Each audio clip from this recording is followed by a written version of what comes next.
Welcome once again vibrant academy science कराडमध्ये पुन्हा एकदा आपल्या सर्वांचं सहर्ष स्वागत आहे. लास्ट लेक्चरला आपण राऊल्स लॉ आणि ह्याचे डेव्हिएशन्स कंप्लीट केले होते. राऊल्स लॉ मध्ये आपण बघितलं होतं दोन टाईपचे डेव्हिएशन्स आपल्याला मिळाले होते, पॉझिटिव्ह आणि negative deviation.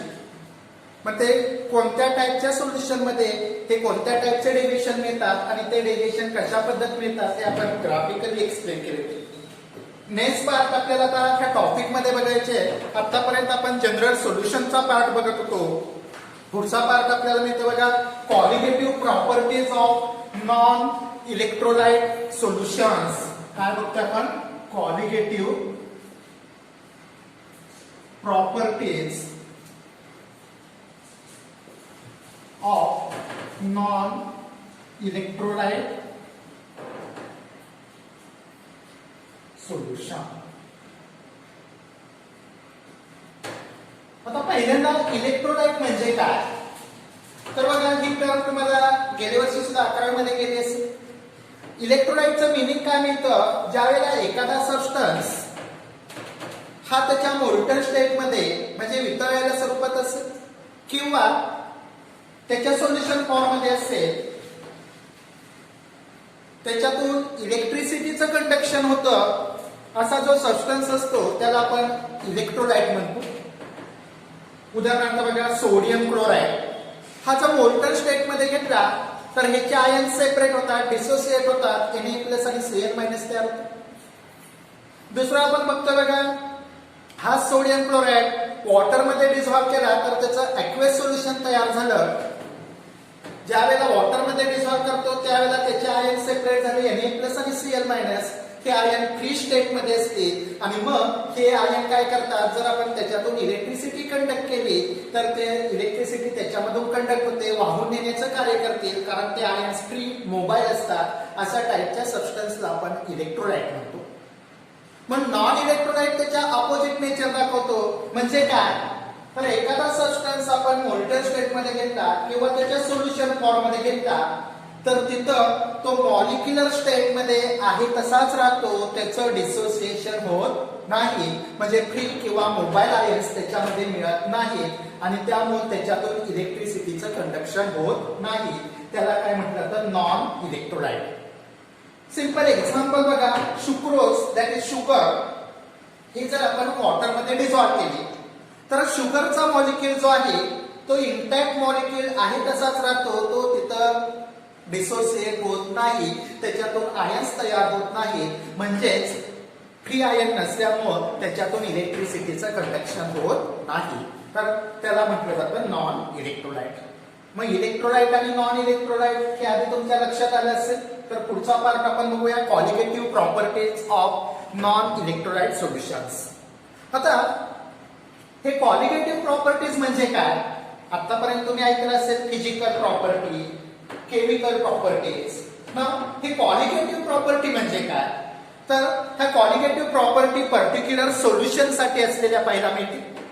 That is the physical प्रॉपर्टीजच आहेत. ह्या क्वालिटेटिव्ह प्रॉपर्टी सुद्धा काय आहेत? फिजिकल प्रॉपर्टीज आहेत. मात्र the physical properties of solution that depends on the number of solute particles. Physical properties of solution ह्या कशावर डिपेंड असणार आहे? Number of solute particles in solution and not on the nature. It's called as qualitative properties. बघा, qualitative property कुणाला म्हटलं लक्षात आलं का?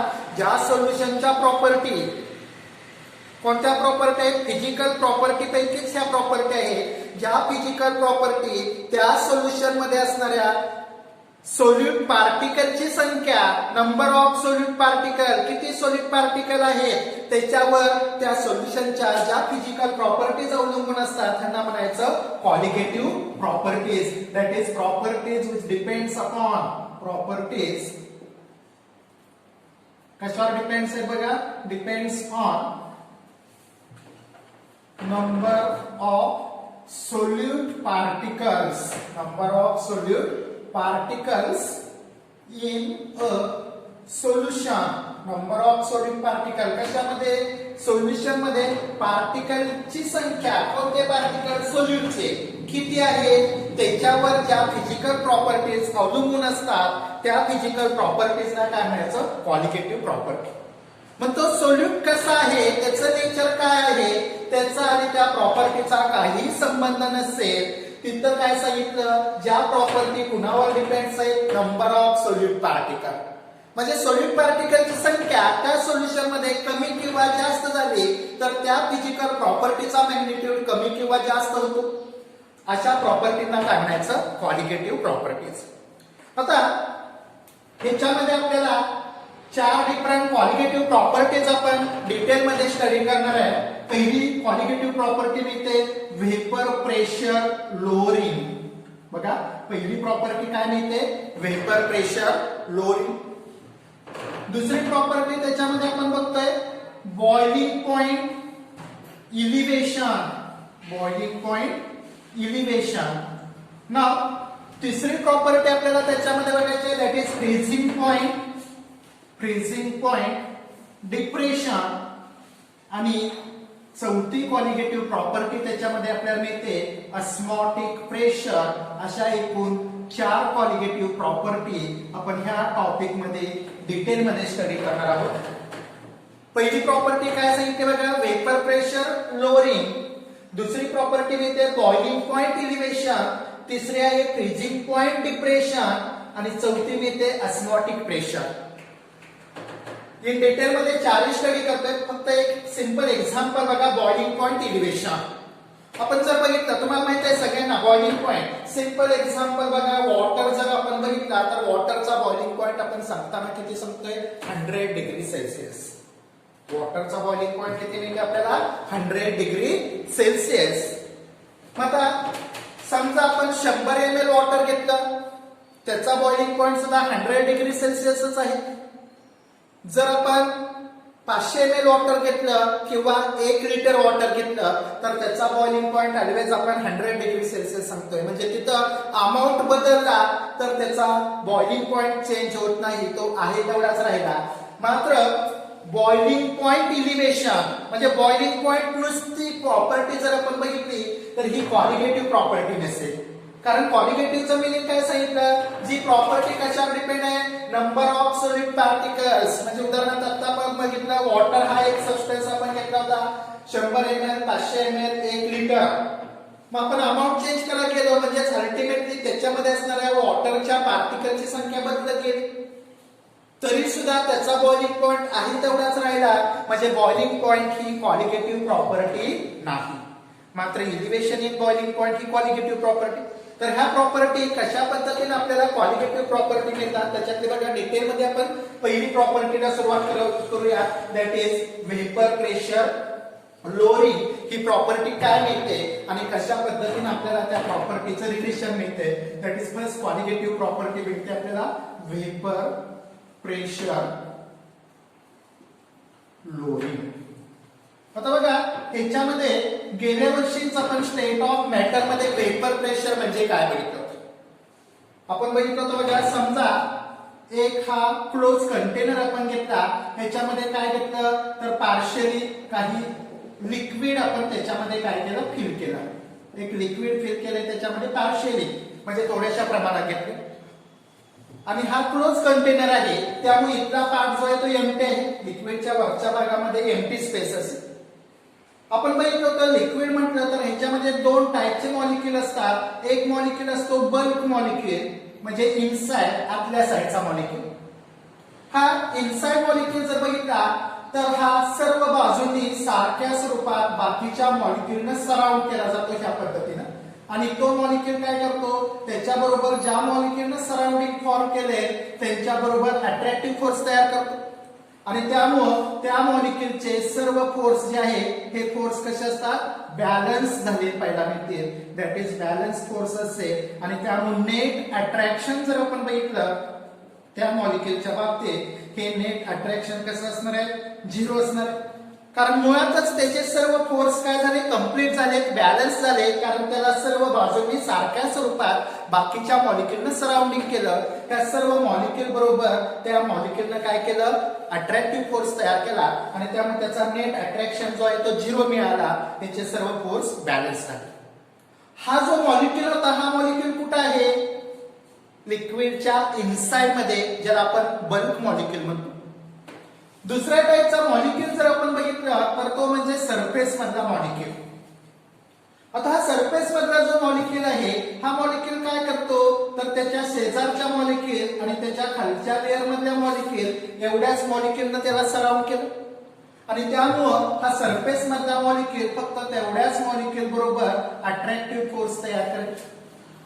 आता ह्या सरफेस मधल्या मॉलिक्युल जर आपण बघितला तर त्याला वरच्या साईडला मॉलिक्युल नाही सराउंड करण्यासाठी आणि त्यामुळं वरच्या साईडचे त्याचे फोर्स जे आहे ते शिल्लक राहिले, रेसिड्युअल राहिले, म्हणून हा काय दाखवतोय, इम्बॅलन्स फोर्स दाखवतो. काय दाखवतो, इम्बॅलन्स फोर्स. आणि त्यामुळे त्याचं नेट अट्रॅक्शन हे 0 नसेल, त्याला काही ना काही अट्रॅक्टिव्ह फोर्स तिथं असलेला पाहायला मिळतो, कारण वरच्या साईडला मॉलिक्युल नाही, त्यामुळे त्याचे काही फोर्स शिल्लक राहिले. कोणतंही लिक्विड आपण जर बघितलं तर त्याच्या सरफेस मधले हे जे मॉलिक्युल आहेत, त्या मॉलिक्युलचं नेचर ह्या पद्धतीने आहे, त्याचे फोर्स पूर्णपणे कंप्लीट झालेले नसतील, सॅटिस्फाय झालेले नसतील, त्याचे फोर्स इम्बॅलन्स आहेत. आणि मग हे इम्बॅलन्स फोर्स असल्यामुळं सरफेस मधल्या मॉलिक्युलची प्रवृत्ती, टेंडन्सी काय असते, escape from liquid and goes to vapour state. Liquid मधून निघून कुठे जाण्याची प्रवृत्ती असते त्याची, वेपर मध्ये. मग इथं काय होतं, हळूहळू ह्या सरफेस मधले मॉलिक्युल वेपर मध्ये जातात आणि हे वेपर स्टेट मध्ये आलेले मॉलिक्युल ह्या एम्प्टी स्पेस मध्ये कलेक्ट होतात. मग हे एम्प्टी स्पेस मध्ये हळूहळू वेपर स्टेट मधल्या मॉलिक्युलची संख्या वाढत जाते. ही जी प्रोसेस आहे, लिक्विडचं रूपांतर वेपर मध्ये होतं, ह्याला इव्हॅपोरेशन म्हणायचं. त्याला काय म्हणायचं, इव्हॅपोरेशन. मग इथं काय झालं, सरफेस मधला मॉलिक्युल लिक्विड मधून सुटून कुठे गेला, वेपर स्टेट मध्ये गेला, त्याचं इव्हॅपोरेशन झालं आणि हे तिथं काय तयार झाले तर वेपर स्टेट मध्ये मॉलिक्युल मिळाले. हे मॉलिक्युल काय होतात, ह्या एम्प्टी स्पेस मध्ये कलेक्ट होतात. हे मॉलिक्युल कुठं कलेक्ट होतील, एम्प्टी स्पेस मध्ये कलेक्ट होतील. नाव वेपर म्हणजेच गॅसेस स्टेट आहे आणि गॅसेस स्टेट मधला मॉलिक्युल जर आपण बघितला, हा continuously randomly straight line direction काय होत असतो, मूव्ह होत असतो. रॅन्डमली, त्याला स्पेसिफिक असे कोणतेही डिरेक्शन नसेल, मात्र ज्या डायरेक्शन तो मूव्ह होणार आहे तो स्ट्रेट लाईन न मूव्ह होतो.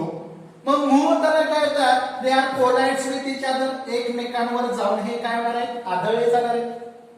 त्याच वेळेला they are also collides on the wall of container. म्हणजे ज्या कंटेनर मध्ये आपण हे लिक्विड घेतलं होतं त्या कंटेनरच्या वॉल वर जाऊन ते कोलाइड झाले, स्ट्राइक झाले, आदळले. मग आदळल्यानंतर त्या वॉल वर एक फोर्स त्यांनी एक्सर्ट केला, डेव्हलप केला आणि हा फोर्स ज्यावेळेला आपण मेजर करणार आहे, कसा मेजर करणार, फोर्स पर युनिट एरिया, ते म्हणजेच त्याचं काय असेल, प्रेशर असेल. Force per unit area. मग ह्या फोर्स पर युनिट एरिया आपण त्याला काय म्हणतो, प्रेशर म्हणतो. नाव लिसन या. आता ह्याच्यामध्ये काय झालं बघा, ज्या वेळेला हे मॉलिक्युल्स कोलाइड्स होतात, आपण बघितलं होतं कायनेटिक थिअरी आपण स्टडी केली होती, हे कोलिजन जे होतं ते परफेक्टली इलॅस्टिक होतं. कोलिजन कसं होतं, परफेक्टली इलॅस्टिक, म्हणजे त्याच्यामध्ये एनर्जी लॉस होत नाही. मग तिथं काय होत होतं, टोटल एनर्जी जर बघितली तर ती कॉन्स्टंट राहते. मात्र ज्या वेळेला दोन मॉलिक्युल एकमेकांवर कोलाइड्स होतात, आदळले जातात, त्यावेळेला एनर्जी मे बी चेंज. समजा हा एक मॉलिक्युल आहे, हा दुसरा मॉलिक्युल, फर्स्ट आणि सेकंड, हे दोघांचं कोलिजन होतं. त्यावेळेला काय होतंय, समजा ए ची एनर्जी लॉस झाली तर ती एनर्जी कशामध्ये वाढणार आहे, बी मध्ये. म्हणजे ए ची एनर्जी जर लॉस झाली बघा, ए ची एनर्जी जर लॉस होत असेल तर बी ची एनर्जी काय होणार आहे, इन्क्रीज होणार आहे, गेन केली जाणार आहे. कारण बी त्याच्या जी एनर्जी लॉस होणार आहे ए ची म्हणजे 1 ची, ते कशामध्ये वाढणार आहे, सेकंड मध्ये वाढणार आहे. आणि त्यामुळं इथं ए ची एनर्जी कमी झाली, मात्र बी ची म्हणजे सेकंड मॉलिक्युलची वाढली. आणि त्यामुळं ह्या प्रोसेस मध्ये काय झालं बघा, टोटल एनर्जी जी आहे, total energy remains constant. Total energy जी आहे ती कॉन्स्टंट राहते. आपण बघितलं होतं ह्याच्यामध्ये काय होतं, तुम्ही एनर्जी कन्झर्वेशन लॉ बघितला असेल, energy can neither created nor destroyed. म्हणजे आहे ती एनर्जी नष्ट करता येत नाही, नवीन एनर्जी तयार करता येत नाही. तसं येतं ज्यावेळेला दोन मॉलिक्युलचं कोलिजन होतं त्यावेळेला एकाची एनर्जी लॉस झाली तर ती लॉस झालेली एनर्जी दुसऱ्यामध्ये ऍड होणार आहे आणि त्यामुळे ज्याची एनर्जी लॉस झाली तो त्या गॅसियस स्टेट म्हणजे वेपर स्टेट मध्ये राहू शकत नाही. कारण वेपर स्टेट जर बघितलं तर ह्याची कायनेटिक एनर्जी ऑलवेज जास्त असते.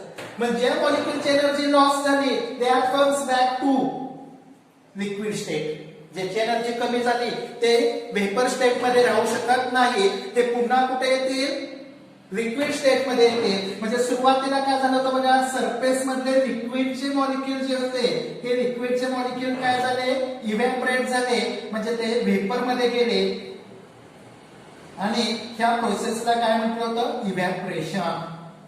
बघा, liquid is converted into vapour, ह्या प्रोसेसला काय म्हणायचं, इव्हॅपोरेशन. म्हणजे सरफेस मधले मॉलिक्युल लिक्विड मध्ये गेले, त्याचा रेट हळूहळू वाढत गेला. इथं सरफेस मध्ये असणाऱ्या म्हणजे ह्या एम्प्टी स्पेस मध्ये असणाऱ्या वेपर फेज मधल्या मॉलिक्युलची संख्या वाढत गेली, त्यांचं कोलिजन वाढलं आणि त्या कोलिजन मध्ये ज्यांची एनर्जी लॉस झाली ते वेपर मॉलिक्युल वेपर स्टेट मध्ये राहू शकत नाही, they comes back to liquid. म्हणजे वेपरचं काय झालं, पुन्हा लिक्विड मध्ये.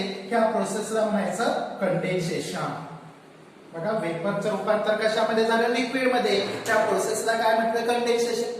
म्हणजे सुरुवातीला फक्त काय चालू होतं, इव्हॅपोरेशन. म्हणजे लिक्विडचं रूपांतर फक्त कशामध्ये होत होतं, वेपर मध्ये. त्या एम्प्टी स्पेस मध्ये वेपरची संख्या वाढली, कोलिजन वाढलं आणि त्या कोलिजन मध्ये ज्या मॉलिक्युलची एनर्जी लॉस झाली तो वेपरचा molecule returns back to liquid. मग वेपरचं रूपांतर लिक्विड मध्ये होतं, ह्याला कंडेन्सेशन म्हटलं. मग पुन्हा दुसरी प्रोसेस चालू झाली, कंडेन्सेशन. आता दोन्ही प्रोसेस सायमल्टेनियसली चालू असतील, इव्हॅपोरेशन एज वेल एज कंडेन्सेशन. मग एक स्टेट असं आलेलं पाहायला मिळेल ज्या स्टेटला रेट ऑफ इव्हॅपोरेशन म्हणजे जेवढे लिक्विडचं वेपर्स होणार आहे as well as rate of condensation म्हणजे जेवढे वेपरचे लिक्विड होणार आहे त्या दोघांचा रेट इक्वल बनतो, त्याला इक्विलिब्रियम कंडिशन म्हटलं जातं. बघा, सुरुवातीला नुसतं इव्हॅपोरेशन होते, पुन्हा काय चालू झालं, कंडेन्सेशन चालू झालं आणि एक पॉइंट असा आला त्या पॉइंटला इव्हॅपोरेशनचा रेट आणि कंडेन्सेशनचा रेट इक्वल झाला, ही इक्विलिब्रियम कंडिशन तयार झाली. मग ह्या इक्विलिब्रियम कंडिशनला जर आपण बघितलं, वेपर स्टेट मध्ये असणाऱ्या मॉलिक्युलची संख्या कॉन्स्टंट राहिली, कारण जेवढ्या मॉलिक्युलचं इव्हॅपोरेशन होतंय आणि जेवढ्या मॉलिक्युलचं कंडेन्सेशन होते ह्यांचा रेट कॉन्स्टंट राहिला. रेट ऑफ इव्हॅपोरेशन आणि रेट ऑफ कंडेन्सेशन कसं आहे, कॉन्स्टंट. आणि त्यामुळे वेपर फेज मध्ये असणाऱ्या मॉलिक्युलची संख्या कॉन्स्टंट राहिली आणि मग त्या इक्विलिब्रियम कंडिशनला त्या वेपर फेज मधल्या मॉलिक्युलनं जे कंटेनरच्या वॉलवर जाऊन कोलिजन केलं, कोलाइड झाले, आदळले आणि त्या वॉलवर जो फोर्स तयार केला हा फोर्स कसा मेजर केला, पर युनिट एरिया, त्यालाच काय म्हणायचं, vapour pressure of that liquid. म्हणजे इथं लिक्विड आणि वेपर इक्विलिब्रियम कंडिशन मध्ये असतील आणि त्यावेळेला तिथं वेपर फेज मधल्या मॉलिक्युलनं जे प्रेशर एक्झर्ट केलं होतं त्याला काय म्हटलं होतं, वेपर प्रेशर. आता हे झालं वेपर प्रेशर. आपल्याला क्वालिटेटिव्ह प्रॉपर्टी बघायची आहे, लोअरिंग ऑफ वेपर प्रेशर. आता वेपर प्रेशर कसं तयार होतं, वेपर प्रेशर म्हणजे काय हे आपण बघितलं. आता ह्याच्यामध्ये बघा, लोअरिंग ऑफ वेपर प्रेशर काय मिळते आपल्याला. सेम आता जसं आपण हा एक क्लोज कंटेनर घेतला होता, ह्याच्यामध्ये आपण एक लिक्विड घेतलं होतं. समजा ते प्युअर लिक्विड आहे, काय ते प्युअर लिक्विड होतं. समजा pure liquid that is water असेल ना. आता इथं काय केलं, ह्या प्युअर लिक्विड मध्ये काय ऍड केलं, नॉन व्होलॅटाइल सोल्यूट ऍड केला.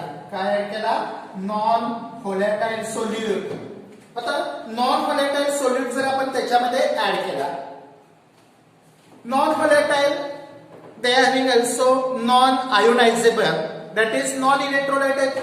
Non volatile, non ionisable. बघा, नॉन व्होलॅटाइल, नॉन आयोनायझेबल असा सोल्यूट त्या प्युअर लिक्विड मध्ये काय केला, ऍड केला. परवा आपण व्होलॅटाईलचं मिनिंग बघितलं होतं. व्होलॅटाईल सबस्टन्स कुणाला म्हटलं जातं, तर ज्या सबस्टन्सचं रूम टेम्परेचरला सॉलिड असेल तर डिरेक्टली त्याचे वेपर तयार होतात, किंवा लिक्विड असेल तरी सुद्धा त्याचं वेपर तयार होतात रूम टेम्परेचरला. अशा सबस्टन्सला आपण काय म्हणतो, व्होलॅटाईल. त्याला काय म्हणायचं, व्होलॅटाईल. बेस्ट एक्झाम्पल बघा, आपण आता उन्हाळ्याचे दिवस चालू आहे. त्या उन्हाळ्याच्या दिवसामध्ये आपण जर बघितलं तर ऑटोमोबाईल्सच्या पेट्रोलच्या टाकीचं झाकण जर आपण उघडलं तर त्याच्यातून आपल्याला सहजासहजी डोळ्यांनी दिसते त्या पद्धतीचे वेपर्स, वाफा त्याच्यातून बाहेर पडलेला पाहायला मिळतात. कारण हा पेट्रोल हा काय, व्होलॅटाईल सबस्टन्स आहे. दुसरं बेस्ट एक्झाम्पल बघा, कापूर माहिती आहे सगळ्यांना. हा कापूर जर आपण मार्केटमधून आणल्यानंतर त्याच्यावर जे प्लॅस्टिकचं कव्हर असतं हे काढून जर आपण एका साईडला विदाउट डिस्टर्बन्स 1-2 दिवस ठेवून दिला तर त्याची साईज कमी झालेली पाहायला मिळते. कापूर हा सॉलिड सबस्टन्स आहे, त्याची साईज कमी होते, मात्र आपल्याला तिथं लिक्विड मिळत नाही, डायरेक्ट फक्त त्याची साईज कमी झालेली पाहायला मिळते. त्याचा अर्थ त्याचं काय झालं, इव्हॅपोरेशन झालं. सॉलिडचं ज्या वेळेला वेपरायझेशन होतं ह्याला सब्लिमेशन म्हटलं जातं. काय म्हटलं तर, सब्लिमेशन. तर हा सुद्धा सबस्टन्स कसा आहे, व्होलॅटाईल.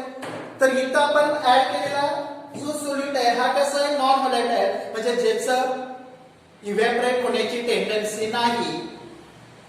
ॲज वेल एज नॉन आयोनायझेबल, म्हणजे तो नॉन इलेक्ट्रोलाइट.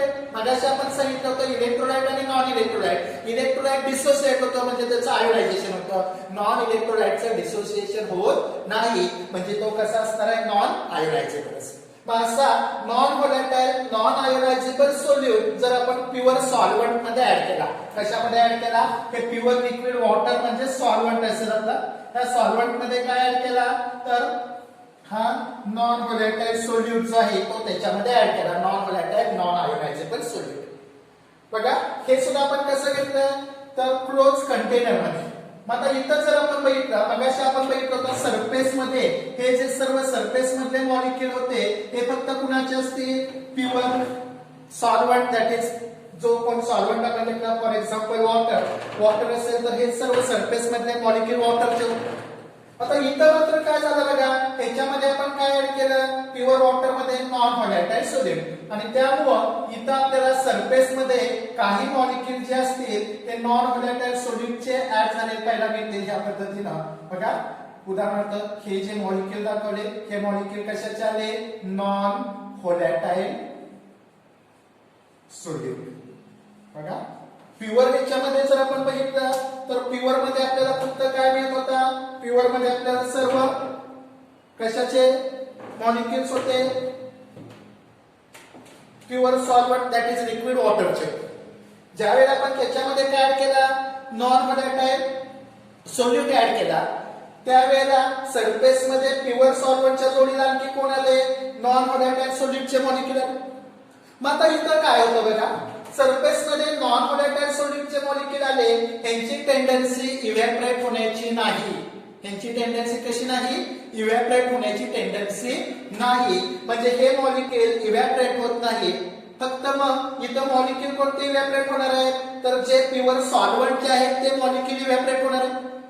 आणि मग इथं काय झालं बघा, सरफेस मध्ये व्होलॅटाईल म्हणजे इव्हॅपोरेट होणाऱ्या मॉलिक्युलची संख्या अल्टिमेटली काय झाली, प्युअर सॉल्व्हंट पेक्षा कमी झाली. समजा प्युअर सॉल्व्हंट मध्ये सरफेस मध्ये 10 मॉलिक्युल कशाचे होते, सरफेस मध्ये प्युअर सॉल्व्हंटचे.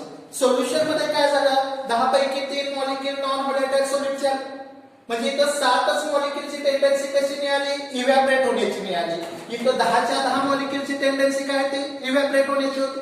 मग इथं काय झालं, त्याचा परिणाम म्हणून इथं इव्हॅपोरेशनचा जो रेट आहे हा रेट कमी झाला. इव्हॅपोरेशनचा जो रेट आहे हा इव्हॅपोरेशनचा रेट सोल्युशन मध्ये कमी झाला.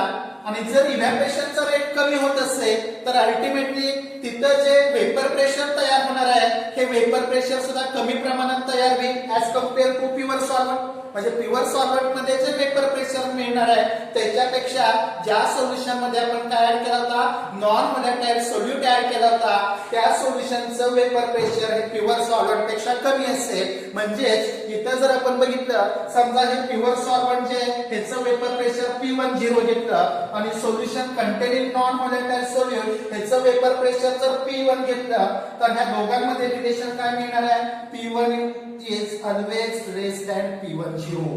P1 is always less than P10. म्हणजे काय तर प्युअर सॉल्व्हंटचं वेपर प्रेशर ऑलवेज जास्त असेल.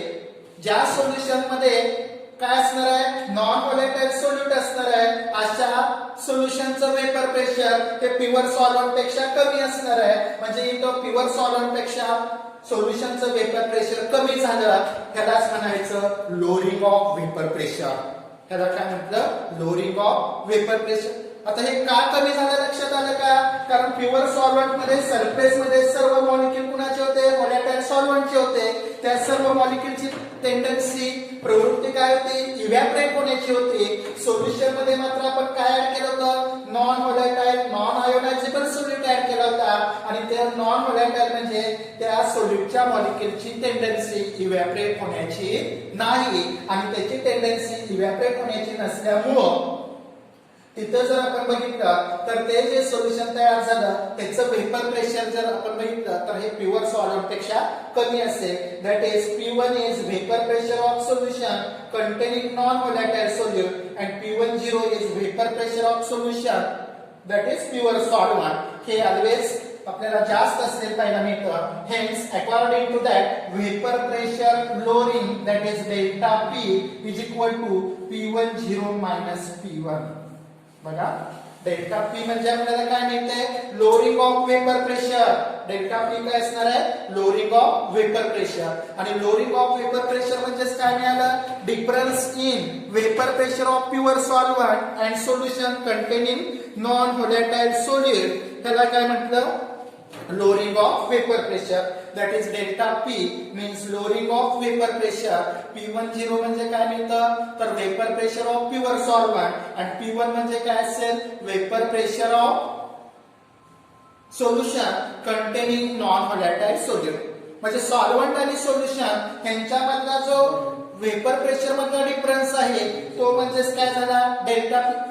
आणि इथं काय झालं, प्युअर सॉल्व्हंट पेक्षा सोल्युशनचं वेपर प्रेशर कमी मिळालं, म्हणून त्याला म्हणायचं lowering of vapour pressure. That is solvent molecules at surface of solution vaporise by slow rate than pure solvent. आणि त्यामुळं रिझल्टिंग सोल्युशन जे तयार झालं तिथं आपल्याला प्युअर सॉल्व्हंट पेक्षा सोल्युशनचं वेपर प्रेशर काय मिळते, कमी मिळते. आणि म्हणून यालाच काय म्हटलंय, लोअरिंग ऑफ वेपर प्रेशर. मग पहिल्यांदा आपण वेपर प्रेशर म्हणजे काय ते बघितलं, आणि दुसरी टर्म आपण काय बघितली, लोअरिंग ऑफ वेपर प्रेशर. आता ही लोअरिंग वेपर प्रेशर ही क्वालिटेटिव्ह प्रॉपर्टी आहे, हे आपल्याला प्रूव्ह करायचे. मग इथपर्यंत बघा तुमच्या लक्षात आलं असेल वेपर प्रेशर म्हणजे काय, वेपर प्रेशर कसं तयार होतं. आणि त्या सोल्युशन मध्ये जर आपण काय केलं, प्युअर सॉल्व्हंट जो आहे त्याचं वेपर प्रेशर ऑलवेज सोल्युशन पेक्षा कमी असतं. मात्र कोणत्या सोल्युशन, तर ज्या सोल्युशन मध्ये काय असेल, non volatile that is non ionisable solute असेल त्याच्यापेक्षा हे प्युअर सॉल्व्हंटचं वेपर प्रेशर जास्त असतं. म्हणजे प्युअर सॉल्व्हंट मध्ये जर आपण नॉन व्होलॅटाईल सोल्यूट ऍड केला तर तिथं वेपर प्रेशर कमी झालं, त्यालाच काय म्हटलं, लोअरिंग ऑफ वेपर प्रेशर. तर हा पॉइंट लक्षात आला असेल. हे ह्याचा स्क्रीनशॉट काढून घ्या. जर समजलं असेल तर शेअर करा आणि आपल्या चॅनल जो आहे त्याला सबस्क्राईब करा. नाव स्टॉप हिअर, नेक्स्ट पार्ट जो आहे तो पुढच्या पिरियड आपण कंटिन्यू करूया. थँक्यू. ऍसिटोन पेक्षा काय मिळते, आपल्याला जास्त मिळतं आणि म्हणून तिथं काय दाखवते, पॉझिटिव्ह डेव्हिएशन मिळते. तर this is at Raoult's law for non ideal solution. ह्या राउल्स लॉ मध्ये नॉन आयडियल सोल्युशन दोन टाईपचे बिहेवियर दाखवतं. एकामध्ये पॉझिटिव्ह डेव्हिएशन दाखवलंय, दुसऱ्यामध्ये negative, depends upon this solute and solvent interaction. तर हे डेव्हिएशन तुमच्या लक्षात आले असेल. त्या डेव्हिएशन समजलं असेल तर ह्या आपल्या चॅनलला सबस्क्राईब करा, शेअर करा आणि हा स्क्रीनशॉट काढून घ्या. नाव स्टॉप हिअर, थांबू येतं.